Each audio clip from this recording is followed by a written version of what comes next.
रोशन प्रजापति हो। हामीले सानो बच्चादेखि बनाउँदै आएर हाम्रो पुर्खौली पेसा हो नि यो त। हाम्रो बाजे बराबरदेखि बनाउँदै आयो, बाले सिकायो। अब हामी सानो बच्चादेखि खेल्दै सिकेको।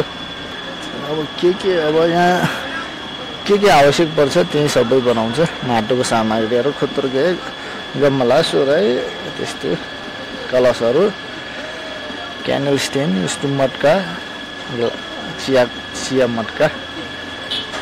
अब एकैचोटि तयार त हुँदैन, तै पनि यसो बनाउँदाखेरि दिनको 400-500 जति बनाइन्छ। अनि फेरि यसलाई सुकाउनु पर्यो, पोल्नु पर्यो हैन। कम्तीमा पनि 1 महिना लाग्छ। आफ्नो पुर्खौली पेसा भएकोलाई चाहिँ बेरोजगार भएर चाहिँ बस्नु पर्दैन। अन्त चाहिँ काम खोज्नु परेन, आफ्नै काम गर्यो, त्यही आफ्नै घर चलायो, त्यति हो। छोराछोरी पढायो हैन, त्यसैमा ठिक छ। पहिला भन्दा चाहिँ कमै भयो हैन। काम गर्ने व्यक्ति हाम्रो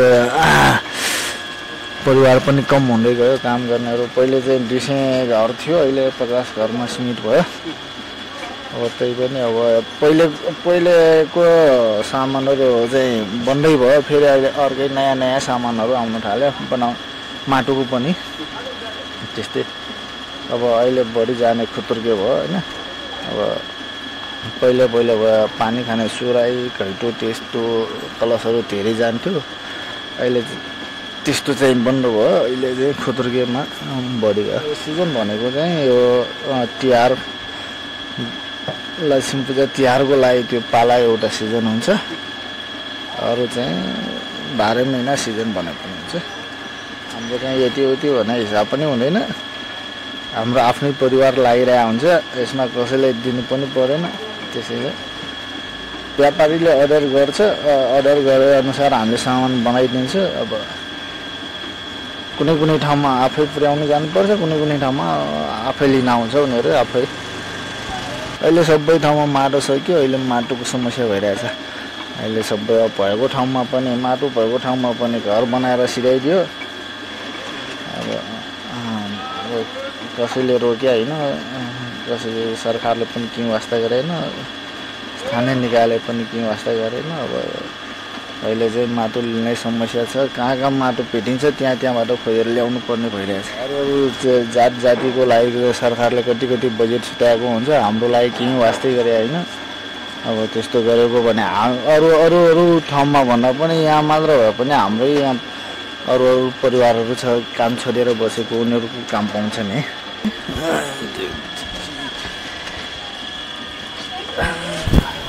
हाम्रो पुर्खौली जस्तो अब यहाँ जस्तै भनौँ न, अब यसलाई सुकाउनुको लागि ठाउँ चाहियो, सुकाएर मात्र भएन, यहाँ अब ती चाहियो, यस्तो मेसिन चाहियो होइन। त्यस्तो त ल्याउँला भनौँ न।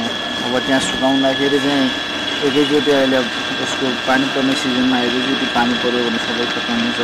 हाम्रो यहाँ आफ्नै परिवार भयो, उसले सहयोग गर्छ, उसले सहयोग गर्छ। त्यस्तो पनि गर्नुपर्छ क्या। त्यसैले चाहिँ यो पेसा कसैले पनि अँगाल्दैन। हामी यहाँ स्थानीय भएकोले चाहिँ सबै लोकल आफ्नो मात्र भयो, यहाँ मात्र भयो। अरूले चाहिँ अरूलाई सिकाए पनि गर्नलाई गाह्रो छ कि। अब बुझेर पनि त्यही त यो भने जस्तो माटो नै कच्चा पदार्थ नै उपलब्ध गराइ नदिएपछि अब गरेर यति मात्र के हो। मुख्य चाहिने कच्चा पदार्थ अब त्यो नै नभएपछि अब उनीहरूले गर्न खोजे पनि नै सक्ने अवस्था छैन। त्यसैले अब सबैले त्यसैलाई अब नयाँ पुस्ताले यसलाई अँगाल्दैन।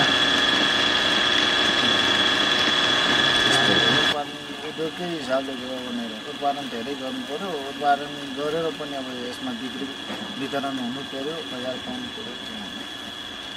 लोकल सामान लाँदैन, टुरिस्टहरू त्यस्तो भुट्टा ब्याग बिता लान्छ। त्यस्तै हो। खासै विदेशतिर त्यति जाँदैन। हाम्रो नेपाली टुरिस्टले नै बढी लान्छ।